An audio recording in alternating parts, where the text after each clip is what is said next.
it's Miss Drew coming at you reading A Long Walk to Water by Linda Sue Park. Fishermen abruptly went into their tents. They weren't really tents, just white mosquito nets, hung or drapes to make space so they could lie down inside.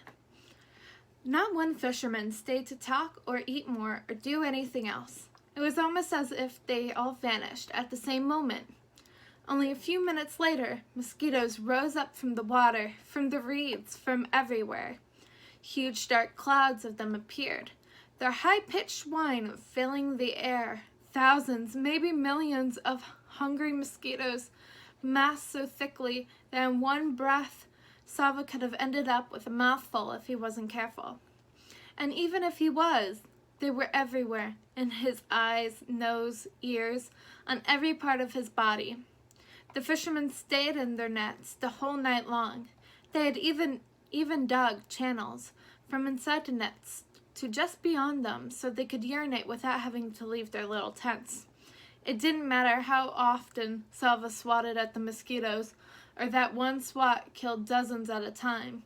For every one he killed, it seemed that hundreds more swarmed to take its place.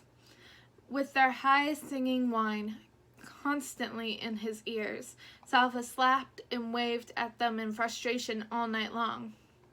No one in the group got any sleep. The mosquitoes had made sure of that. In the morning, Salva was covered with little bites. The worst ones were in the exact middle of his back where he couldn't reach to scratch. Those he could reach, though, he scratched until they bled. The travelers got into the boats one more time to paddle from inside to the island to the other side of the Nile. The fishermen had warned the group to take plenty of water for the next stretch of their journey.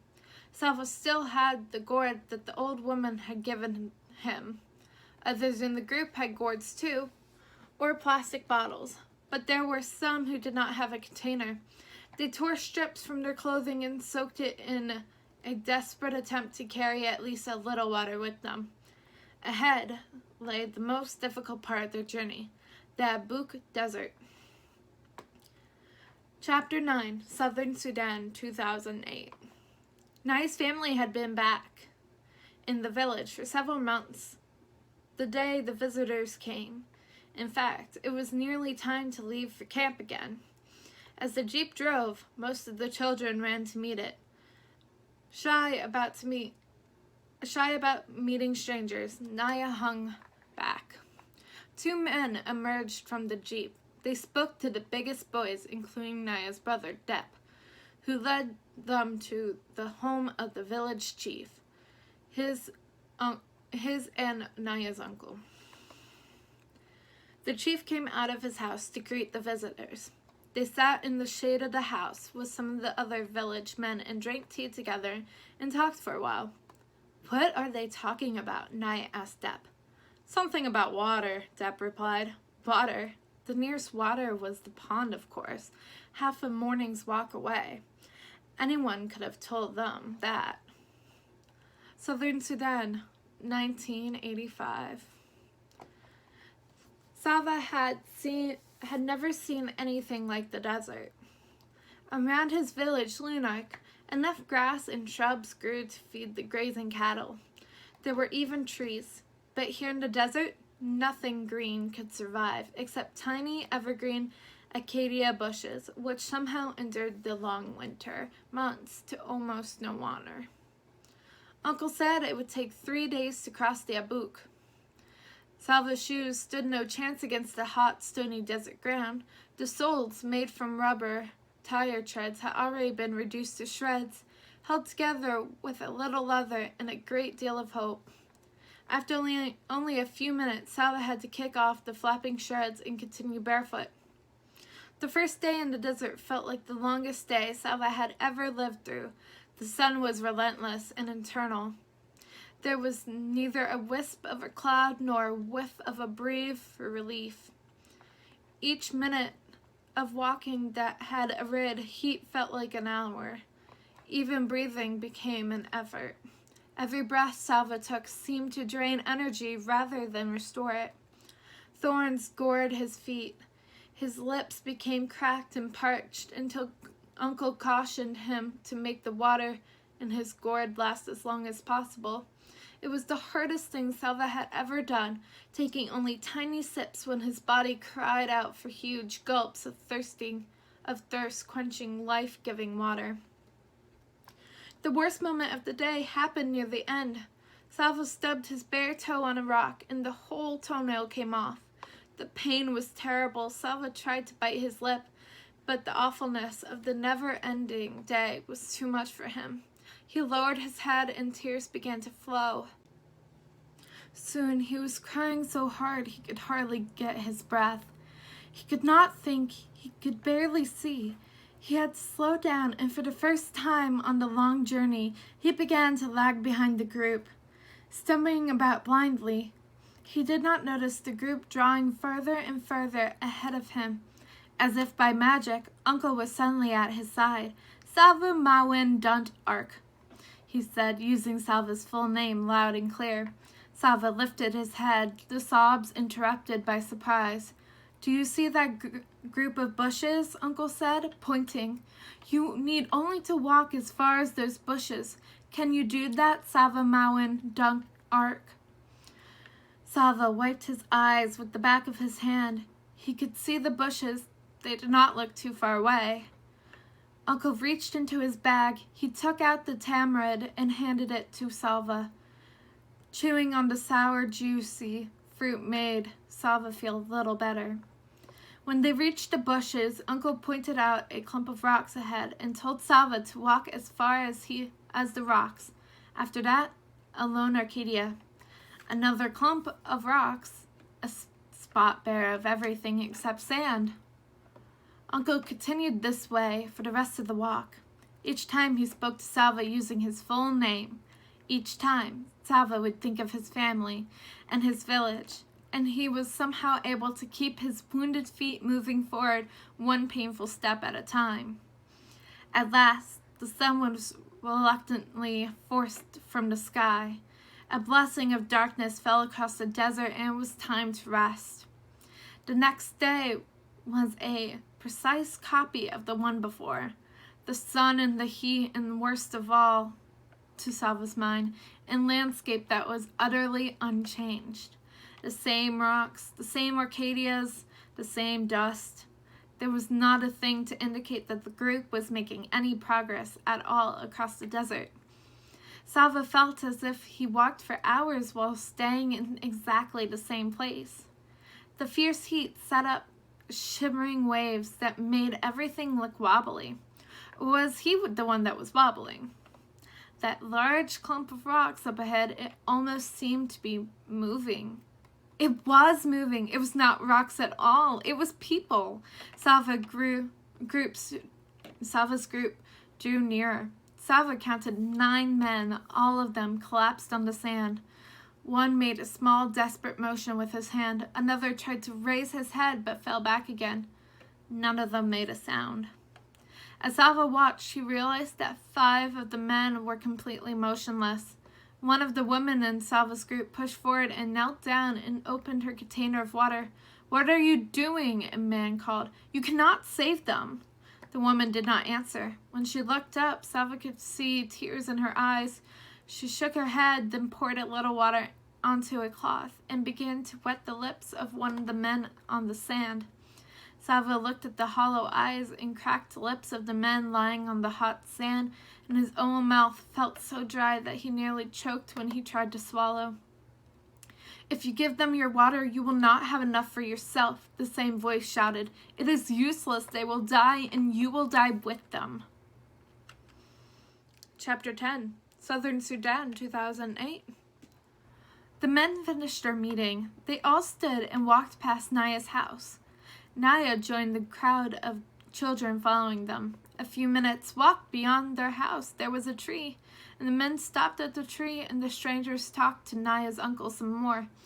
There was another tree some 50 paces past the first one. With Naya's uncle beside them, one of the men stopped at the halfway point. The other man walked the rest of the way and examined the second tree. The first man called out to his friend in a language that Naya did not understand. The friend answered in the same language. But as he walked back toward the group, he translated for the chief, and now I could hear him. "This is the spot halfway between the two largest trees. We will find the water here." Naya shook her head. What are they talking about? She knew that place like the back of her own hand. It was there between the two trees that the village sometimes gathered to sing and talk around a big fire. There wasn't a single drop of water on that spot unless it was raining. Southern Sudan, 1985. Salva reached for his gourd. He knew it to be half full, but suddenly it felt much lighter, as there was hardly any water left in it. Uncle Juwir must have guessed what he was thinking. "No, Salva," he murmured. "You are too small and not strong enough yet. Without water, you will not survive the rest of the walk. Some of the others, they may be able to manage better than you." Sure enough, there were now 3 women giving water to the men on the ground. Like a miracle, the small amounts of water revived them. They were able to stagger to their feet and join the group as the walk continued, but their 5 dead companions were left behind. There were no tools with which to dig, and besides, burying the dead men would have taken too much time. Salva tried not to look as he walked past the bodies, but his eyes were drawn in their direction. He knew what would happen. Vultures would find their bodies and strip them of their rotting flesh until only the bones remained. He felt sick at the thought of those men first dying in such a horrible way and then having their corpse ravaged. If he were older and stronger, would he have given water to those men? Or would he, like most of the group, have kept his water to himself? It was the group's 3rd day in the desert. By sunset, they would be out of the desert, and after that, it would not be far to the Itgan refugee camp in Ethiopia. As they trudged through the heat, Salva finally had a chance to talk to Uncle about a worry that had been growing like a long shadow across his thoughts. "Uncle, if I am in Ethiopia, how will my parents ever find me? When will I be able to go back to Lunark?" "I have talked to the others here," Uncle said. "We believe that the village of Lunark was attacked and probably burned. Your family?" Uncle paused and looked away. When he looked back, his face was solemn. "Salva, few people survived the attack on the village. Anyone still alive would have fled into the bush, and no one knows where they are now." Salva was silent for a moment, then said, "At least you'll be there with me in Ethiopia." Uncle's voice was gentle.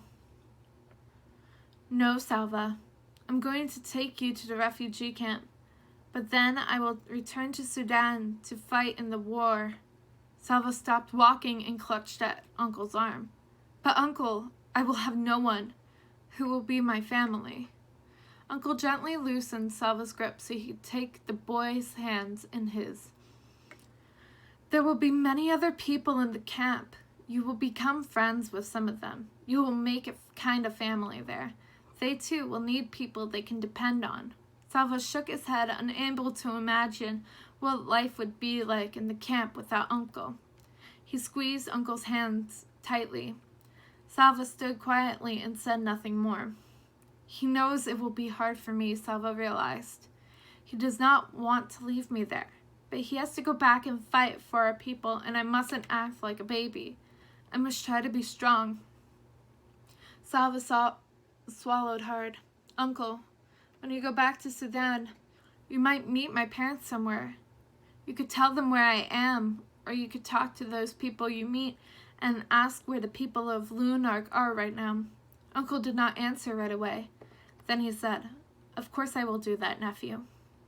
Salva felt a tiny spark of hope.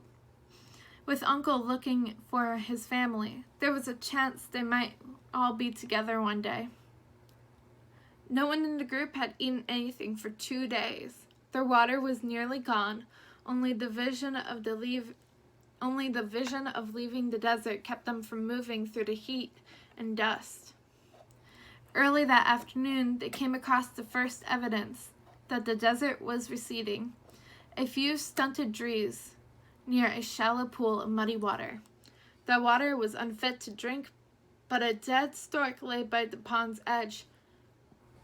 Immediately, the group made preparations to cook and eat the bird. Salva helped gather twigs for the fire. As the bird roasted, Salva could hardly keep his eyes off it. There would only be enough for a bite or two for each person, but he could hardly wait. When he heard loud voices along with the rest of the group, he turned and saw 6 men coming towards them. As the men approached, he could see that they were armed with guns and machetes. The men began shouting, "Sit down! Hands on your head, all of you, now!" Everyone in the group sat down at once. Salva was afraid of the weapons, and he could see that the others were too. One of the men walked among the group and stopped in front of Uncle. Salva could tell by the ritual scarring on the face that he was from the newer tribe. "Are you with the rebels?" the man asked. "No," Uncle answered. "Where have you come from? Where are you going?" "We come from west of the Nile," Uncle said. "We are going to Itang, to the refugee camp." The man told Uncle to get up and leave his gun where it was. 2 of the other men took Uncle to a tree several yards away and tied him to it. Then the men moved among the group. If anyone was carrying a bag, the men opened it and took whatever was in it. They ordered some people to remove their clothes and took that too. Salva was trembling. Even in the midst of fear, he realized that for the first time on the trip, it was a good thing to be the youngest and smallest. The men would not be interested in his clothes. When the men had finished their looting, they picked up Uncle's gun and they walked to the tree where Uncle was tied up. "Maybe they will leave us alone now that they have robbed us," Salva thought. He heard them laughing. As Salva watched, one of the men aimed his gun at Uncle.